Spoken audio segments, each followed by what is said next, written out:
Bonjour à tous, bienvenue sur ABC Juris. Aujourd'hui, dans cette troisième semaine, on va voir comment s'exprimer en anglais ou comment travailler le fait de s'exprimer en anglais. Alors je vous le dis, redis et re-redis, l'anglais ce n'est pas une matière qui s'apprend la veille de l'examen, ce n'est pas une matière qui se travaille juste après les écrits, c'est une matière qui se travaille vraiment sur le long terme. Vous gagnerez énormément de temps, mais cela veut dire la travailler peu et régulièrement. 5 minutes par-ci par-là, c'est déjà beaucoup. 5 minutes 2-3 fois par semaine et vous passerez à 10 puis 15 le moment venu. Il faut identifier les thèmes d'actualité. Alors le thème d'actualité de l'année 2020, cela ne vous a pas échappé, c'est le coronavirus. J'avais fait une vidéo dessus la semaine dernière, mais ce n'est pas le seul thème d'actualité. On verra les actualités au mois de mai. Mais il faut que vous preniez le temps de lire les actualités, d'écouter les actualités et d'acquérir du vocabulaire. Donc notez les mots de vocabulaire que vous ne connaissez pas, les mots dont vous pourrez avoir besoin. Par exemple, je vous avais mis la semaine dernière une liste de vocabulaire concernant le coronavirus.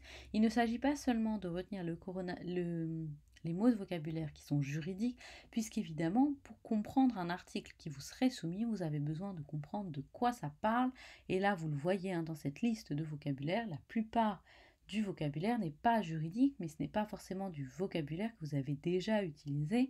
On ne parle pas d'immunité collective tous les jours en anglais.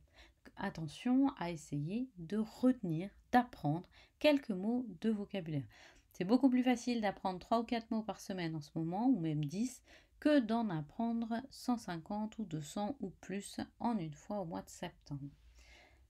Donc pour finir cette vidéo, un tout petit rappel, 5 minutes, alors pardon pour les fautes, je vois qu'il y a 2 fautes dans cette vidéo, 5 minutes d'anglais et pas d'anglaise, plusieurs fois par semaine. Suivez l'actualité et maintenant je vous ajoute un autre conseil.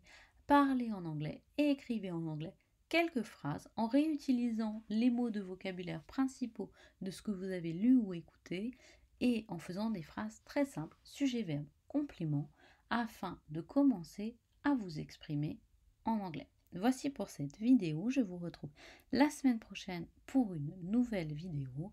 Au mois de mai, nous attaquerons les thèmes d'actualité à travailler absolument pour l'oral d'anglais. Bon courage pour vos révisions et je vous retrouve très bientôt sur ABC Juris.